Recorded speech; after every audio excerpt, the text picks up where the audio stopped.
положу, наприклад, полінячку, як регулюється сама різкість, да? Різкість просто цією крутілкою. Хоп, навів, бачите так.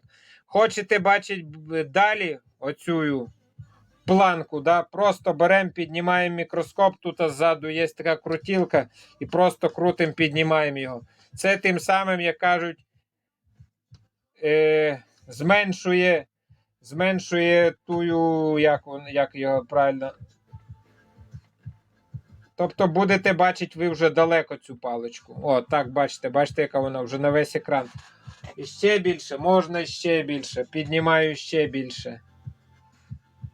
Так, бачимо її далеко. Доволі таки непогана якість. Покажу вам на телефон, хоча телефон у мене теж отак виглядає. Це, тобто, я максимум підняв його доверху. Зараз буду опускати, тим самим приближати до об'єкта і буде